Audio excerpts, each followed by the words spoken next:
Thank you very much, Guillaume. Next race, Junior X30 final is about to get underway as the karts make their way off the starting grid. How will they line up? Let's find out. Freddie Lloyd then, who leads the championship with 33 points, starts this one on pole position with Alexis Constant alongside in the treble one.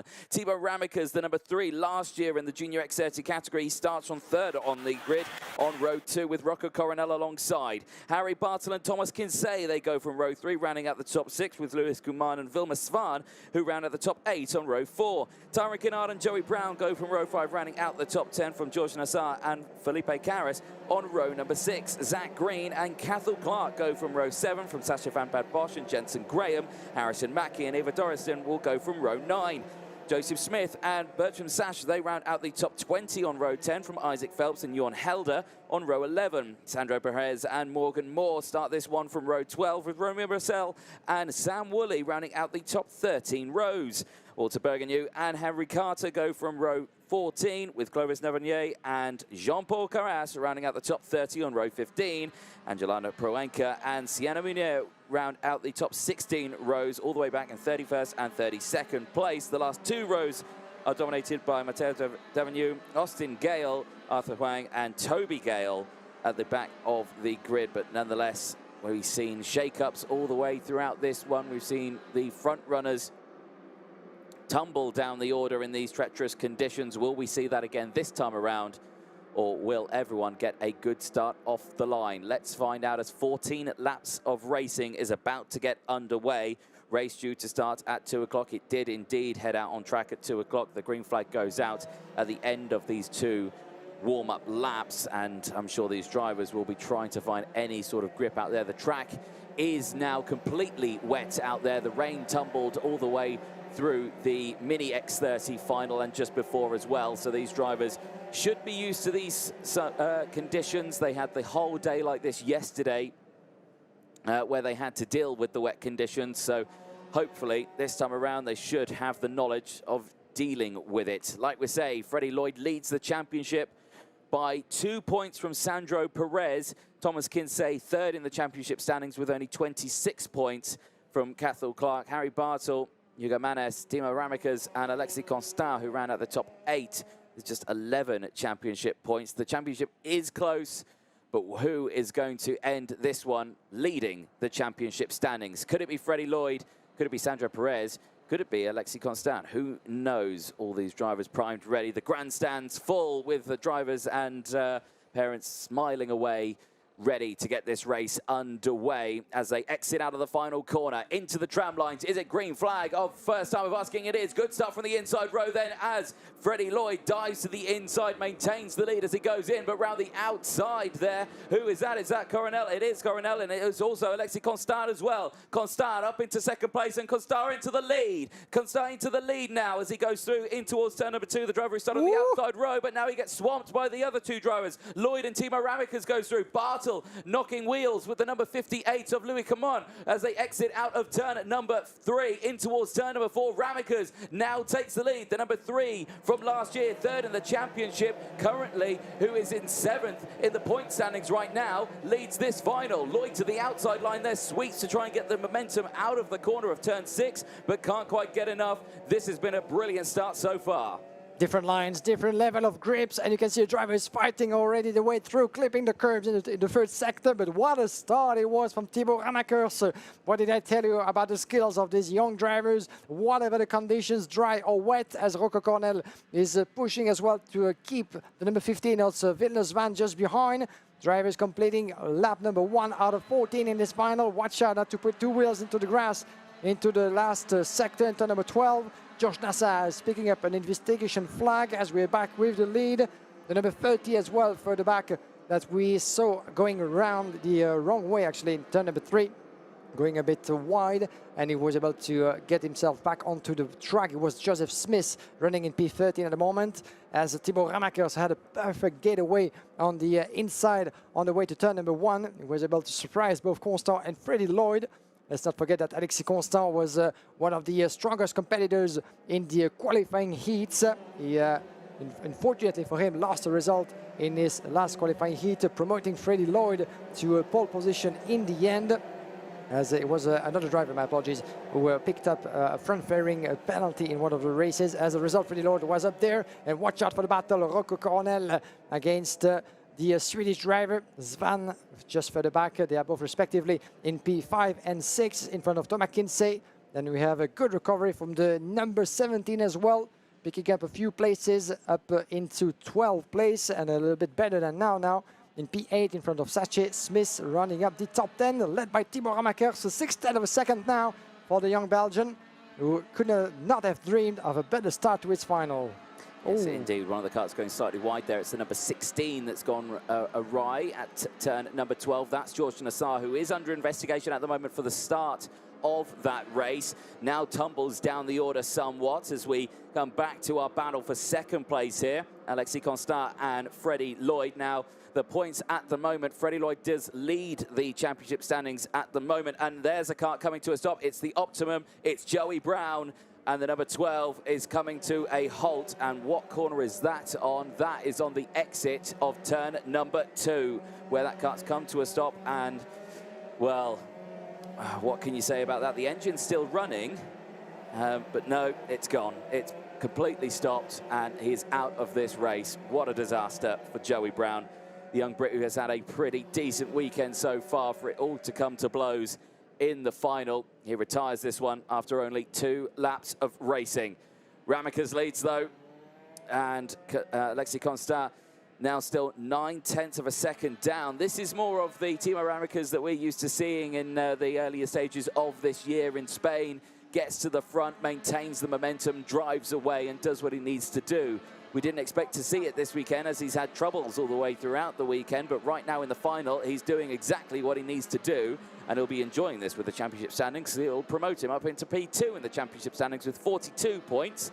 He will surpass Thomas Kinsey, he will surpass Sandro Perez, Alexis Constant, Cathal Clark, and Harrison Bartle, or Harry Bartle, I should say, as they go through. 4 laps nearing completion. There on your screen, getting very sideways. The 17 of Zach Green, who's up 6 places at the moment, up into P7. Good recoveries out there as well. Some of the drivers trying to maximize the conditions and in order to extract the best performance out of the machine and out of themselves. But Thibaut Ramakers has been doing that with 1.1 second now, 1.2 up until the start of the race. Let's not forget that last year, for his first season in the junior category, Thibaut Ramakers went on to win round 2 on this very track. A circuit he's been familiar with for quite a few years now. Here's the replay of the start. You can see Thomas Kinsey on the inside of the track trying to get away as well. Thibaut Ramakers up into P2. Surprising on the exit, the pole sitter, as there was no room for him to go anywhere. Alexis Constant, here you can see Constant being pushed a little bit on the side. The 51 had the best getaway in Freddie Lloyd, but it was just before Thibaut Ramakers made his way through. I love that shot between the threes on the way to turn number 2. That's really great footage out there. One of the cameramans as well. And look at the contact that we see further back as well. Some drivers, the 69, getting in trouble as well onto the curb. But impressive footage out there and an impressive getaway from Thibaut Ramakers. It's becoming his trademark, isn't it? To be able to really get as many overtaking maneuvers into the opening stages with lap number 5 and already more than 1 second in front of Alexis Constant. There were 111.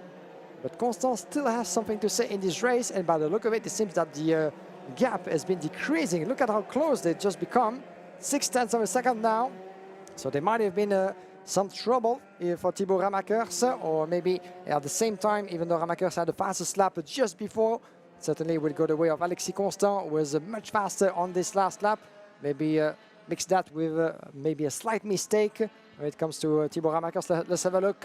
We have indeed the fastest lap for Alexis Constant. Here's the reason why he lapped half of a second faster than Thibaut Ramakers on that one. That could be certainly the lap that might make a difference in the battle for the lead, as Freddie Lloyd is trying to catch up but not quite able to do so, the British driver. Yeah, the time's a little bit different. Consistently half a second slower is Freddie Lloyd on the last couple of laps. So struggling with the conditions out there somewhat, but it is a quick driver. He has had a pretty fabulous weekend so far. Timo Ramakers, on the other hand, like we were saying, he had a 6th place finish in his first heat, a 3rd and a 2nd. So yes, he was at the sharp end, but he didn't actually take a heat win at all over the course of yesterday. This morning, a little bit different story. He gained places, but again, didn't win the super heat, and then to come into the final. He saves the best till last. Is a replay here of Grant. You can just see, yeah, just trying his best. He's dealing with a lot of understeer there. The kart just not wanting to bite and turn in, is it? Yeah, and he came close to leave the track in turn number 3 out there, but was able to hold on to the line.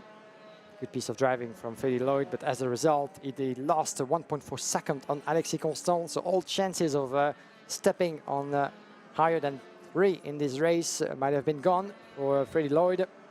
As we're back here on with the number 34 from Croc Promotion. This is further back in the classification as we were picking up on Sam Woolley at the back end of the grid. We just lost 1 driver so far in Joey Brown, unfortunately, for the Optima Racing team. Oh! And that's George Nassar, who's off the circuit, the 16, who went off earlier on, and he's off again. And where's that? That looks to me like that's the exit of turn number 9 on the circuit. Nearing the end of the lap, he's trying to get it going again. He's going to try and bring it back onto the circuit, but as you can imagine, that's very tough to try and pull that car off the grass here, because it's very thick grass, it's very wet, it's very boggy as well from all the rain that we've had over this weekend. He does get it back somewhat onto the track, and of course any assistance from the marshal, and he will have to retire. And is he going to get it going? No, wheel spin. He's not going to get that going. And the marshal's going to say, no, I'm sorry, you had your chance. This car is with me now. And it's part of the rule book, as you said, for the marshals not to give any help. It's not allowed for those of you joining in and saying to yourselves, why is he not helping that poor boy to get back onto the track? Well, I'm afraid he cannot. But this means race done and dusted, I'm afraid, for Nassar from GGM Racing Team. As we can see a replay on a contact, that's why. So there was contact, and it wasn't at the exit of turn 9, it was actually through turn 12. So, very interesting there. And I'm sure Race Control will be looking at that one to see if there was any untowardness through that move. But yes, we'll keep an eye on that one as the race progresses. Here, though, the battle for 8th place, Kinsey and Smith still battling away. Here's another replay of something. There's Sandro Perez, and who's just behind him? That's the nose cone. Yeah, look at that moving. Right, actually, this misplaced completely. I think by the look of it, but Sandro Perez might actually have some trouble with his nose cone as well. Or maybe was it on the corner of my eye? We might need to see that again. The 57 it was. Sandro Perez, who's currently tumbled down the classification, I'm afraid. Yeah, it's all the way back to 31. But I think having seen him from the corner of my eye outside the speaker booth, I think everything is fine. But it was the other driver who was kicked on the nose, so to speak, and it means that he won't be able to carry on in this race. He's going to have the mechanical flag. Exactly that. So that is a bit of a disaster. Now, action at the front. It's like an elastic band at the moment, isn't it? It's coming closer. It's then opening up again. It's a bit of a shake-up. Drivers are constantly at each other's rear bumpers and front bumpers. The gap's open up to 0.7 of a second again, excuse me, but it was down to half a second as well a little earlier on. So again, it's just chopping and changing all the way throughout. Both of them just trying to, I think, just maintain control of the kart throughout this. It's so slick out there. Remember, the track is wet, but it's not soaking wet, meaning that these tyres don't have a full effect as what they would usually have in really wet conditions. And we saw 2 different lines that were interesting. Warning flag for Jean-Paul Carras. The other driver involved might have been with the incident with the number 15 that when going cross-country in the replay that we saw previously to Georges Nassar, the number 16, my apologies. But yeah, interesting to see the different lines, as outside of turn number 6, you could see the leader, Thibaut Ramakers, being aggressive on the curb, trying to maximize the grip, or at least staying away from the slippery part of the track on the inside line. And unlike him, Alexis Constant was avoiding the curb very much so into that particular bend of the track, even though he was going in for the turn number 8 and 9. So different styles of driving in those conditions. We've seen that a lot during the qualifying races. Some of them trying to go around the outside the long way, others are clipping the curb at every bend in order to really try to maximize whatever grip they can actually find, and whatever grip they can put into those tires. But There's good driving skills, as you can see, from the number 4 from a victory lane. This is a battle from Sacha Van Patbosch as Bertram Such and Joseph Smith involved in the mix. We have the number 45 as well up there trying to catch up. As this is Bertram Such, indeed, one of the privateers who climbed 8 places. Watch out as he's battling along with the number 30. Just in front of him, Joseph Smith as well. Going through is Sacha Van Patbosch side by side, and Van Patbosch number 6. Carl Clark, my apologies. Van Patbosch just in front of him, the number 4.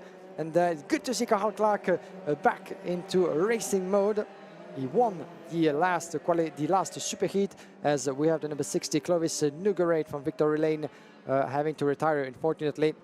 That's a good sign. That's what we like to see, with the mechanic comforting the driver after what had been a difficult race. And we're live as well for the retirement of the 21. That looked like Harrison Mackie to me in the 21 that's pulled into the pit lane. Yes, it is. And he's just not had a good weekend, this one. He had crashes during the heats yesterday and the final. He'll end that one in Parc Ferme, and a disaster for him. Not a happy chap at all. And Carl Clark, just to conclude on that, P12 at the moment, but he lost his result in the second superheat on a penalty, with the front fairing being bended. That led to Freddie Lloyd starting on pole position, but so Carl Clark had to start from further back on the grid. But so far he climbed just 2 places up to 12, so not the easiest of finals for the young British driver from Victory Lane. As the leader on your picture, Thibaut Ramakers, has been able to pick up some more pace. Oh, the 69 is missing now. Yeah, Walter Bourignon at the back of the grid for the Falcon Racing team. He is off the circuit there at turn number 6. That car not able to get going again. Marshall's pointing him into the safe spots on the circuit. Here's a replay then of potentially what happened there. Okay, off the track. That's a VDK. There's a 67 by the look of it. Just went the cross country. Yeah.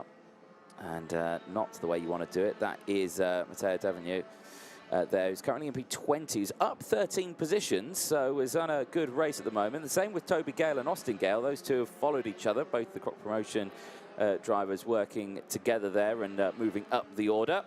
This battle here, not really amounting to anything at the moment. Alexis Constantin not able to maintain the gap there with Ramakers. It is just ever so slowly increasing now to nearly a second, the gap. So Timo Ramakers in the number 3, despite his up and down troubles throughout this weekend, leads this final, and convincingly as well, as the gap opens up to 1.1. The battle further back. This is the battle for 6th place on your screen. Zach Green and Vilma Svan. No, it's not Vilma Svan. This is Rocco Coronel now, who's up into P7. Vilma Svan down into P7 now. So this is actually the battle for P5 now on your screens as they go through the next timing beam. So these two chasing each other. What have you spotted out there? In the meantime, there's still a mechanical flag being waved to Carras, actually. Jacques Carras, the number 114, who's at the back end of the grid with a misplaced front fairing, or the nose cone, shall I say, that is being misplaced. As in the meantime, the battle is raging. The number 38 getting past, and this is happening further back into the classification as we keep a watch on what's happening with the 126. This is Tyrone Kinner at the back end of the grid. Tyrone Kinner, who didn't have the best of finals, keeps on battling along with the likes of Senna Meunier and Carter as well in the mix. That's going to be an interesting one on the way to the checkered flag. Oh, look at the front fairing of Sandro Perez with the Pirelli machine. As a result of a contact, I'm afraid he's going to pick up a 5-second penalty as a result, as that keeps on battling with Senna Meunier in the Belgian colours on his white crash helmet. And he keeps on going in front of the number 42 from Jana Racing. Proenza is trying to give him a hard time. Lost momentum as a result. Oh, contact! Oh, a big coming together there, and round goes the 14 of Jorn Helder, who also himself has got a nose cone drop there. You can see the front fairing dropping away there, and not sure what happened. Now the 114 of Jean-Paul Carras comes into the pit lane, and again the race is over. Yeah, the bent NASA panel there, and it's just an unfortunate way to end, you know, after a bit of contact like that, isn't it? Yeah, it was about time for him to get back to the pits, because when you have the mechanical flag, you only have 3 laps to get back, which he did. Another replay is the contact with Tyrone Kinner and the number 15 in the battle. Look at them pushing each other and going a bit wide, unfortunately, for the number 14 of John Elder. who lost momentum as a result, and he kept on battling with one of the Jada Racing drivers. And here's the contact with the 38 Senna Meunier from Spirit Racing. As we're about to conclude this junior final live from Mariembourg, ladies and gentlemen. Thibaut Ramakers, warning flag for Senna Meunier. That's very much logical. But this young man has been absolutely unreachable, like he did for the Winter Cup in Valencia. Not so lucky in Zwolle for 1-1, but on home soil, like in last season, he just did a perfect job, and he wasn't catchable up until the end. Checkered flag and victory on home soil in front of his peers for Thibaut Ramakers. And this is a 1-2 for Belgium on home soil, with Alexis Constant doing a perfect job as well, up into P2 for Dream Racing, and the podium being completed by Freddie Lloyd from Great Britain. He maintains then his championship lead, does Freddie Lloyd, finishing in P3, but Thibaut Ramakers on your screen for Belgium extends his chance of winning the championship. He moves himself up into second in the point standings with 42 race points. He celebrates with his fellow countryman for the Dream Racing team, Alexis Constant, who finishes in P2. A brilliant duel between the two of kart control and momentum round the circuit. These two, no match for any other driver out on circuits. They dominated that race, opening up a gap of near 6 seconds to third place's Freddie Lloyd, who, despite his best efforts, was just unable to get the kart to work with him in these tricky conditions. The front just not grabbing in these slick track conditions out there. So Thibaut Ramakers, then the number 3 for VDK Racing, makes his way back into Parc Fermé, and he will be congratulated by his team for winning after 14 laps of racing from Alexis Constant. Freddie Lloyd then rounds out the top 3 from Louis Kuman, who finishes in 4th place. From Zach Green, Rocker Coronel and Isaac Phelps taking 7th place. Sacha Van Bad Bosch, Vilma Svan and Thomas Kinsey rounding out the top 10. Joseph Smith and Cathal Clark then will go from the top 12 places after gaining 8 and 2 places respectively from Bertram Sasha. Jensen Graham and Romeo Russell, Morgan Moore, Harry Bartle, Ivar Dorenson will start the race in 18th place, finish the race in 18th place and gain or lose any, so a good result nonetheless there. Matteo Devenue with 14 places gained finishes the race in P19 from Toby Gale and Austin Gale, the two